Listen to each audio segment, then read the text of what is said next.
Good morning. कैसे हैं आप लोग? परम कोचिंग क्लासेस में आज हम दूसरा चैप्टर लेके आए हैं। आज परम कोचिंग क्लासेस का ये दूसरा वीडियो है सीडीपी का। तो चलिए हम लोग देखते हैं कि ये जो बाल विकास के सिद्धांत है उसको आज हम लोग देखेंगे। जी, बाल विकास के सिद्धांत के बारे में पढ़ेंगे। हम लोग पहले पढ़े थे बाल विकास के जो है अवस्था के बारे में। तो देखिए बाल विकास के सिद्धांत होता क्या है इसके बारे में देखिए। बाल विकास के सिद्धांत है कि पहला है निरंतरता का सिद्धांत। विकास एक निरंतर चलने वाली प्रक्रिया है, ये गर्भ से मृत्यु तक चलती है। बाल विकास में जो है इसका पहला सिद्धांत कह रहा है कि यह विकास निरंतर चलने वाली प्रक्रिया है, निरंतरता का सिद्धांत। तो क्वेश्चन में भी बराबर आता है और आप लोग जो है इसको ध्यान रखेंगे कि निरंतरता का सिद्धांत होता क्या है। ठीक है। इसके बाद दूसरा है सामान्य से विशिष्ट की ओर का सिद्धांत। इसमें बच्चे का विकास सामान्य से विशिष्ट की ओर होता है। ये सब ध्यान रखने वाली बात है। जितने भी सीटेट एग्जाम हुआ है सब में जो है एक न एक जो है सिद्धांत से क्वेश्चन आता ही रहता है। कभी न एक बार नहीं पूछा, दूसरी बार एक साथ नहीं तो दूसरे के साथ जो है किसी भी जो है डेट में पूछ देगा क्वेश्चन। बहुत इंपॉर्टेंट है बाल विकास के सिद्धांत। तो ये जो है बच्चों में सामान्य से विशिष्ट की ओर जो है विकास होता है। और तीसरा है वर्तुलाकार विकास का सिद्धांत। विकास जो है वो पहले क्या होता है, विकास जो है धीरे धीरे जो बढ़ते बढ़ते और कुछ समय के लिए रुक जाता है और रुकने के बाद जो है वो फिर आगे बढ़ता है। और रुकता क्यों है, आप लोग कहेंगे कि रुकता क्यों है। जो विकास होता है और कहीं कहीं जो शरीर की जो विकास में कुछ पार्ट्स में जो कमी रह जाती है उसको पूरा करके फिर जो है आगे बढ़ता है, इसीलिए जो ये वर्तुलाकार हो जाता है। और आगे देखेंगे कि अगला है व्यक्तिगत विभिन्नताओं का सिद्धांत। इसमें दो प्रकार के होते हैं व्यक्तिगत विभिन्नताओं का सिद्धांत, अंतराव्यक्तिक और अंतर्व्यक्तिक। अंतराव्यक्तिक में क्या होता है, इसमें एक ही बच्चा का अलग अलग क्षेत्रों का विकास अलग अलग दर होता है। जैसे किसी बच्चे का बाल पहले बड़ा हो जाता है, किसी बच्चे का जो है हाथ जो है बड़ा होता है, फिर जो है पैर बड़ा होता है, या फिर मस्तिष्क जो है विकास कर जाता है पहले। तो एक ही बच्चा में जो है अलग अलग क्षेत्र का विकास जो अलग अलग दर से होता है उसको अंतराव्यक्तिक कहते हैं। दूसरा है अंतर्व्यक्तिक।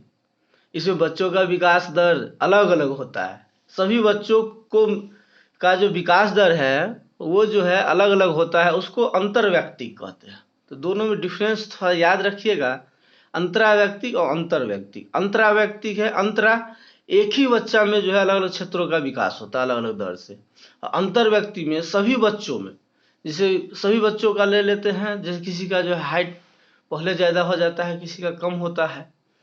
तो इसी तरीके से जो है अंतर्व्यक्तिक का विकास जो है सभी बच्चों का विकास दर को अलग अलग जो होता है उसको कहते हैं अंतर्व्यक्तिक। तो इसको याद रखेंगे। इस दोनों में भी जो है बहुत कंफ्यूजन होता है लोगों को और पूछ देता है हमेशा कि ये अंतर्व्यक्तिक और अंतराव्यक्तिक जो है क्या है। एक दे देगा कि अंतर्व्यक्तिक क्या है, उसमें 4 ऑप्शन दे देगा और उसी तरीके से फिर 4 जो है उसमें ऑप्शन में से आपको चूज करना है जो सही होगा। पांचवा है विकास की दिशा का सिद्धांत। ये भी बहुत इंपॉर्टेंट है। पूछ देगा कि जो है बच्चों का विकास जो है सिर से पैर की ओर होता है, किस सिद्धांत के अंतर्गत है, तो उसमें दे देगा मस्तोअधोमुखी निकटा दूराभिमुख, दो और कुछ दे देगा उसमें। आप उसमें से लगाइए ऑप्शन, जो अगर पढ़े रहेंगे तो आसानी से बन जाएगी। तो इसलिए है मस्तको अधोमुखी जो है पहला है, इसमें भी विकास के सिद्धांत का जो है।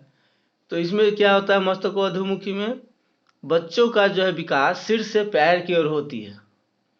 जो है पहले जो है सिर का विकास होती है, फिर जो है पैर की तरफ जो है विकास होती है, उसको मस्तको अधोमुखी कहते हैं। दूसरा है निकटाधुराभिमुख, और उसी को जो है कभी कभी एग्जाम में पूछ दिया है समीप दूराभिमुख, निकटा दूराभिमुख को ही समीप दूराभिमुख भी कहा गया है। जो क्वेश्चन आ गया है जो सीटेट में, दोनों अलग अलग बार जो है अलग अलग नाम से भी पूछ दिया, लेकिन होता सेम है। इसमें क्या होता है, बच्चों के विकास अंदर से बाहर की ओर होती है। बच्चों का पहले जो है बाहरी पोर्शन से अंदर जो है, पहले जो अंदर की जो है विकास होती है, जो शरीर के अंदर जो है पेट में आंत और किडनी उडनी सब बनती है, फिर जो है बाहर की ओर होती है, उसे निकटा दूराभिमुख या समीप दूराभिमुख कहते हैं। आगे देखें हम लोग, इसमें कहता है एकीकरण का सिद्धांत। इसमें क्या होता है, इसमें बच्चा अलग अलग बॉडी पार्ट को मूव करना शुरू कर देता है। देखोगे कि जो है जितना जो बच्चा है वो धीरे से पहले क्या करता है, पहले उंगली हिलाता है, फिर हाथ हिलाता है, फिर जो पैर हिलाता है, फिर जो है चलना फिरना अलग अलग अंगों का जो है उपयोग शुरू कर देता है। तो इसे एकीकरण का सिद्धांत कहते हैं। और अगला है समान प्रतिमान का सिद्धांत। इसमें है विकास का प्रतिमान सभी बच्चों में समान होता है। इसमें जो है सभी बच्चों का दिया हुआ है, सभी बच्चों का विकास जो है एवरेज करके चलते हैं कि लगभग समान होता है। जैसे कि किसी क्लास में जाएंगे तो मानेंगे कि जैसे पहले का बच्चा हुआ तो मानेंगे कि सबको जो है ABCD अ का ज्ञान जो है आता है। इसी तरीके से जो है सभी बच्चों का जो है समान प्रतिमान में विकास होकर समान प्रतिमान का सिद्धांत। अगला है क्रमबद्धता का सिद्धांत। इसमें बच्चा एक चीज सीखने के बाद दूसरा चीज सीखता है। जी, पहले जो क्या है, इसमें जो है बच्चा एक एक करके सीखता है, एकाएक कोई दूसरा चीज नहीं सीख लेता है। जैसे डायमंड को पहचानना, धीरे धीरे जो है वो पहचानता है, तो इसे क्रमबद्धता का सिद्धांत आता है। और इसी में आप लोगों को एक चीज बता दें, इम्पोर्टेंट चीज है कि बुद्धि और विकास, बुद्धि और विकास, तो ये बुद्धि और विकास में जो है दोनों का अंतर जो है आप लोगों को जो है पढ़ना होगा। और ये बहुत ही इम्पोर्टेंट होता है। बुद्धि विकास में क्या है, सब जो कंफ्यूज हो जाते हैं कि बुद्धि क्या होता है और विकास क्या होता है। तो यहीं से जो है ये देखिए कि बुद्धि और विकास में क्या अंतर होता है। ये बुद्धि है इस साइड और इस साइड विकास है। तो देखिए पहला होता है बुद्धि मूर्त होता है, जबकि विकास यह अमूर्त होता है। बुद्धि शारीरिक होता है और विकास में सभी होता है। वृद्धि जो है सिर्फ शारीरिक ही होता है, जैसे हाइट वजन ये सब बढ़ना जो है वृद्धि होता है। और विकास क्या होता है, सभी होता है। इसमें शारीरिक मानसिक भी विकास जो होता है सभी इसमें लिया जाता है, विकास के अंतर्गत आता है। बुद्धि मापनीय होता है। वृद्धि वृद्धि को हम माप सकते हैं, जैसे कितना वजन बढ़ रहा है, कितना लंबाई बढ़ा, ये सब माप सकते हैं। लेकिन विकास का माप जो है कठिन होता है, विकास को हम माप नहीं सकते। बुद्धि क्या है, यह परिमाणात्मक है, और विकास क्या है, यह परिमाणात्मक गुणात्मक दोनों होता है। ये जो है विकास को जो है गुणात्मक भी होता है, ये बढ़ते रहता है। जो है इसका जो वृद्धि होता है मानसिक वृद्धि से होगी, वो गुणात्मक में होता है, बहुत ज़्यादा हो जाता है, तो इसलिए इसलिए माप कठिन होता है। वृद्धि यह लंबवत एवं क्षैतिज होता है, विकास जो है यह वर्तुलाकार होता है। वृद्धि लंबवत क्षैतिज मतलब या तो बढ़ते जाएगा ऊपर की तरफ या फैलते जाए चौड़ाई की तरफ। ये जो वर्तुलाकार होता है बताए थे कि यह जो पहले जो है सभी जो है विकास जो है शारीरिक विकास सभी चीज़ों को संतुलित करके चलता रहता है। थोड़ा बढ़ता है, देखता है कोई पार्ट कमजोर है, फिर थोड़ी देर रुकता है, फिर जो है आगे की ओर विकास होता है। वृद्धि जो है विकास को प्रभावित करती है। वृद्धि जो है विकास को प्रभावित करती है। मान के चलिए किसी का हाइट नहीं बढ़ा, किसी में प्रॉब्लम होगा, अगर वृद्धि नहीं होगा तो विकास को प्रभावित करती है। लेकिन विकास जो है वृद्धि को प्रभावित नहीं करती है। विकास क्या है, वृद्धि को प्रभावित नहीं करती है। बुद्धि जो है यह प्रसव पूर्व अवस्था से प्रारंभ होता है, किशोरावस्था तक चलती है। वृद्धि जो है शारीरिक वृद्धि यह जो है प्रसव पूर्व अवस्था से प्रारंभ होती है और किशोरावस्था तक ही चलती है। ये किशोरावस्था के बाद जो है नहीं हो पाती है। और विकास जो है यह प्रसव पूर्व अवस्था से प्रारंभ होता है तथा मृत्यु तक चलती है। यह विकास मृत्यु तक चलने वाली प्रक्रिया है। और अगला है बुद्धि जो है असतत होती है। असतत होती है यानी कि हमेशा के लिए नहीं होती है।